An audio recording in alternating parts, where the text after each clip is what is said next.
Para que serve o intelectual? Qual que é o papel de um intelectual numa sociedade?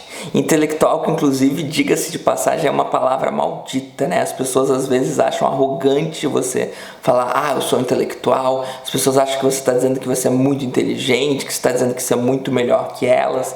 O próprio Foucault não gostava muito da palavra intelectual, mas é a palavra que tem, né? Eu gosto de ver a palavra intelectual de uma maneira mais neutra.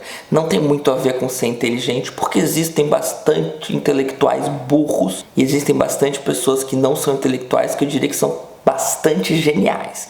Então, na verdade, eu defino mais o intelectual pela atividade. O intelectual é a pessoa que está envolvido em alguma atividade de pesquisa, alguma atividade que exige sistematicamente um trabalho sistemático do intelecto. Esse trabalho ele pode ser feito de inúmeras maneiras e não é sinônimo de inteligência. Embora, é claro, que o intelectual inteligente é uma combinação mais interessante, não tem como mentir, né? Mas o mesmo vale para não intelectuais, pessoas não intelectuais que são inteligentes também. É sempre mais interessante, mais legal ser inteligente. Mas isso de fato não vem tanto ao caso. Então, pessoal, eu sou o professor Daniel Cidade, queria convidar vocês a deixar aquele like maroto, colocar o comentário de engajamento, ativar o sininho e vamos fazer uma reflexão sobre o papel do intelectual em Michel Foucault. No Ditos Escritos 5, em uma entrevista intitulada Sexualidade Política, Foucault vai dizer que o poder ele precisa de uma imensa rede de saber, não somente para funcionar, mas também para se esconder. Muitas vezes, para as relações de poder que se encontram na nossa sociedade funcionarem, elas precisam se esconder, elas precisam se mascarar, elas precisam se apresentar de uma maneira, embora elas sejam de outra. Então eu vou aproveitar essa deixa para dizer que daqui a uma semana ou 2 semanas eu vou começar um curso sobre a obra Vigiar e Punir em Foucault, e a obra Vigiar e Punir é a quintessência disso. A obra Vigiar e Punir vai pensar nas prisões, e quando Foucault vai falar sobre o papel das prisões, vai falar sobre o papel do poder disciplinar, ele vai dizer que uma das funções é produzir delinquentes. Tá? Então a gente tem a impressão de que a prisão ela existe para combater a delinquência e na verdade ela existe para produzir a delinquência. Ela é uma fábrica de delinquentes e a gente precisa entender as relações de poder que levam a essa fábrica de delinquentes fazer com que pareça um combate aos delinquentes. Então as pessoas que falam, vamos intensificar o poder da polícia, o poder da prisão, para combater a criminalidade, na verdade essas pessoas estão se envolvendo em práticas que vão necessariamente aumentar a criminalidade. Mas esse vídeo não é sobre isso. Esse vídeo é sobre como o poder se mascara. Então, se o poder se mascara, existem pessoas que podem, de certa forma, com estudos mais aprofundados, desvendar algumas coisas que estão escondidas. O próprio exemplo que o Foucault usa é o do hospital. Eu usei o da prisão porque eu gosto mais e porque eu conheço mais. Mas nessa entrevista ele vai dizer que os tratamentos médicos vêm melhorando ao longo dos anos, né? Mas conforme o poder médico vai crescendo, ele também vai tendo um potencial de arbitrariedade.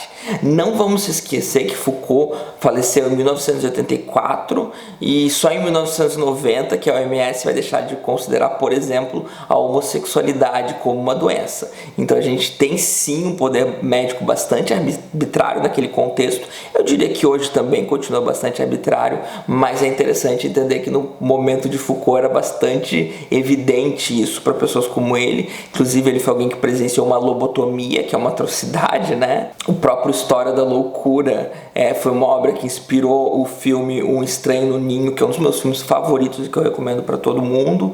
Então existe aí certa arbitrariedade no poder médico que Foucault está criticando e que ele entende que o papel dele enquanto intelectual é mostrar a arbitrariedade desse poder. Então a resistência dos intelectuais não pode negligenciar nem a medicina. Os intelectuais são pessoas que estão ligadas a essas redes de saber e poder e têm como papel difundir o funcionamento delas, difundir o discurso delas, difundir o que funciona por trás dos panos, difundir todo o conhecimento necessário para que a população consiga se engajar de maneira mais livre, de maneira mais autônoma a partir dessas instituições, a partir dessas relações de poder. Porque enquanto elas estão nos enganando, a gente vai eventualmente tomar decisões que vão ser equivocadas porque a gente achava que o poder tinha, funcionava de acordo com o seu discurso, Então, quando a prisão diz que ela vai diminuir a violência e a gente acredita e a gente se engaja pedindo a prisão, pedindo um aumento de prisão, pedindo mais poder policial, mais violência policial muitas vezes, a gente acha que a gente está pedindo menos violência, quando na verdade a gente está se engajando numa prática de maior violência que vai gerar maior violência para a sociedade. Então, se a gente não tem essa difusão de conhecimento que precisa de um estudo detalhado, que precisa de dado, precisa de estatística, precisa de análise do discurso, se a gente não tem isso, muitas vezes com boas intenções a gente acaba defendendo coisas que não são tão desejáveis, inclusive para os nossos próprios interesses. Mas quando Foucault fala sobre esse papel do intelectual, que a gente vai chamar de intelectual específico, ele já está falando dentro de um contexto onde ele está criticando um outro tipo de intelectual, que é o intelectual universal. Ele vai dizer que entre os anos 50 e 60 vai surgir esse intelectual específico, tá? Então ele se considera um intelectual específico, ele surge entre os anos 50 e 60, Ele nasceu em 1926, então está tendo aí esse início aí da fase adulta na década de 50, e ele vai dizer que anteriormente o papel que os intelectuais desempenhavam era o de uma consciência universal. Tá? O papel do intelectual não era fazer a difusão do conhecimento na sociedade para que as pessoas se tornem mais autônomas. O próprio intelectual ele já era a consciência universal. Quando Foucault fala isso, ele está alfinetando diretamente Sartre, tá? Que é um intelectual, então, uma geração anterior a ele, mas que eles conviveram, inclusive militaram juntos, tá?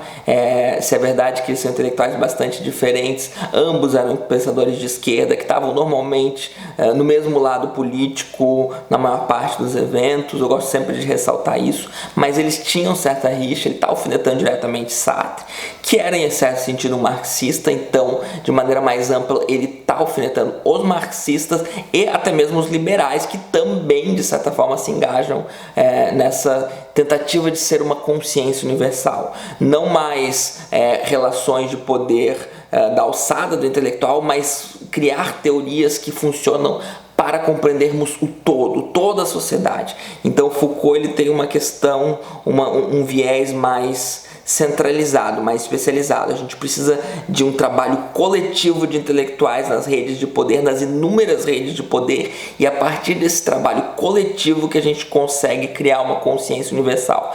Um intelectual isolado não deveria, segundo Foucault, e segundo Foucault esse tipo de intelectual está morrendo. A gente vai ver que eventualmente que Foucault estava meio errado, o intelectual universal ainda é bastante popular, tá? Não desapareceu o intelectual universal, mas ele está fazendo a crítica dele, tá? Ele entende que a consciência da sociedade, justamente porque ele é meio estruturalista ou pós-estruturalista, já é algo de certa forma coletivo que exige inúmeros intelectuais em suas áreas, aprofundando o conhecimento, mostrando onde que o poder está incrustado, onde que o poder de certa forma é opressor e poderia ser menos opressor, e essa consciência, claro, em diálogo, então podemos falar de interdisciplinaridade, de transdisciplinaridade, o que é algo que surge, que realmente vai tomar as academias de certa forma, vai tomar os locais de militância, o poder ele também vai ser difundido, e todo mundo que de certa forma vê o poder dessa maneira difusa vai ser colocado no saco dos pós-modernos, então estudos de gênero, estudos raciais, estudos, enfim, de qualquer tema aí que seja mais específico, se não parte daquilo que a gente chama de uma metanarrativa, como tem aula sobre a pós-modernidade, acaba caindo no saco da pós-modernidade. Então o que precisa ficar claro aqui é essa divisão entre o intelectual específico, que é como Foucault se entende. Então Vigiar e Punir, por exemplo, é uma obra específica de um intelectual específico, e um intelectual universal, o intelectual que diz o todo, né? Então, o liberal ou o marxista, eles sabem que existe algo errado com o todo e eles possuem uma solução. No momento em que você aplica essa solução, a gente conseguiria, então, ter um mundo melhor, um mundo até utópico. Foucault é um grande crítico do pensamento utópico. Eu não corroboro tanto, eu gosto mais do pensamento utópico do que Foucault, embora eu também não seja alguém que seja adepto do pensamento utópico, tá? Mas Foucault, até na entrevista com Chomsky, ele vai abordar esse tema, ele vai falar que ele não se coloca na posição de alguém que vai criar uma utopia para qual tipo de mundo que a gente vai viver. Ele quer, na verdade, nos orientar sobre o poder para que não sejamos vítimas de inúmeras relações de opressão, e o que vai surgir disso não se sabe, mas se a gente está mais ciente, mais autônomo e mais a par de como funciona o poder, a gente pode criar coisas mais interessantes. A gente pode se livrar de relações de poder opressivas que nos parecem muitas vezes naturais, parecem óbvias, parecem até necessárias. Na verdade, elas são contingentes e arbitrárias e a gente poderia se livrar delas. O intelectual tem esse papel de ampliar essa consciência. Então tem aí, né, o intelectual universal, o intelectual específico, e Foucault, de certa forma, está criando certo conflito entre eles e se colocando na situação de intelectual específico. Isso rende um elogio de Deleuze numa entrevista chamada Os Intelectuais e o Poder, que você pode encontrar na Microfísica do Poder, em que Deleuze vai dizer que Foucault foi a pessoa que nos ensinou sobre a indignidade de falar pelos outros. Ou seja, o intelectual que mostra como funciona o poder e deixa as próprias pessoas tomarem suas próprias conclusões. Então é isso, pessoal. Fiquem ligados no curso de Vigiar e Punir, que vai vir em breve. Para depois do Vigiar e Punir, que a gente vai entender o poder disciplinar, já engatar uma série de aulas ou curso mesmo sobre biopolítica, tá? Foucault fala de biopolítica em 5 âmbitos da sociedade. Não se esqueçam de deixar o like maroto, o comentário de engajamento e o sininho. E se quiser fazer algum comentário também, sintam-se livres. Boa noite.